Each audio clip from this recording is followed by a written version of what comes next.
What would you do if you knew the future? What would you do if you knew details to what would happen next year, 2 years from now, 3 years from now, 100 years from now? What would happen to your children and their grandchildren and their great-grandchildren? Genesis chapter 15 verse 12 gives an account of a situation between God and Abram, where God shows Abraham the future in detail, his future. God told him that his descendants would be slaves in a foreign land for 400 years, that they would be oppressed as slaves. Now, 400 years is a long time, right? To even hear about that, to even know that your own children, your own, descendants would suffer for that long should be disheartening to some extent. Why did God let it happen?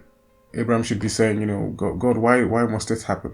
Why must my children suffer? We don't know if that conversation happened because the Bible doesn't record it. Verse 14, God tells him that he'll punish the nation that enslaves them, and they'll leave with a lot of wealth. And God says to Abraham, don't worry, you will die at a ripe old age. Now, what we're seeing here is a conversation between, or really it's a one-sided conversation, because Abraham was seeing a vision. He had sort of passed out. But what we're seeing here is God showing Abraham a glimpse of what he sees. So we know that God is called the Alpha and Omega, right? Aside the fact that he created everything, so he knows the end from the beginning. I think, I have to look for scripture to back this up, but I think he can see the end and the beginning at the same time. So he sort of dwells outside of time, so he can see it, and he can see every detail. God here is showing Abraham details of his future, of his children's future. Why did God do that? Because Abraham chose to walk with God.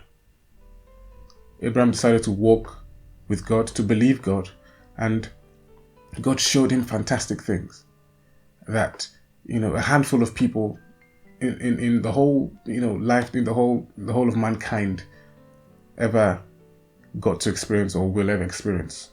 Now, obviously, we know that the Bible speaks of prophecies. The birth of Jesus Christ was prophesied. The coming of Jesus Christ has also been prophesied to some extent, so we know we have some information about what's going to happen, but we don't know when. We don't know a lot of details either. But this seems quite different in the sense that this is about Abraham. This is about his situation. This isn't a general thing. This is about his family. And God showed him that because of the relationship that he had with God. Now, if I were Abraham, right, I would like to think that once I had this information, I would prepare my children. Even though obviously he didn't have a child at this time, I would write it down and I would, prepare my children, and I would teach them these things to say, look, in the future, this is what's going to happen to our generation. So just pass that on to, to the next generation so that they're prepared. And they understand that God has not forgotten them. And they understand that it's his plan, and, there's going to be a deliverance. There's going to be freedom after the slavery. And to some extent, I'm not sure, I would like to think Abraham did that. Because I think the children of Israel, during the years in Egypt in slavery, they would cry out to God and, expect God to deliver them. But the point of this is, we are as close to God as we choose to be.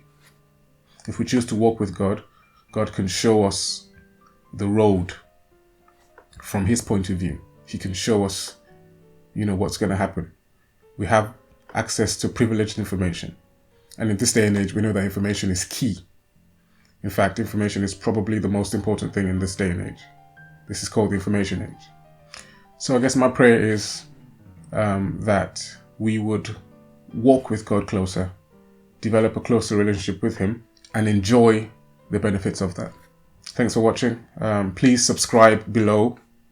It's the subscribe button. Please click it. Subscribe, share this. And till next time.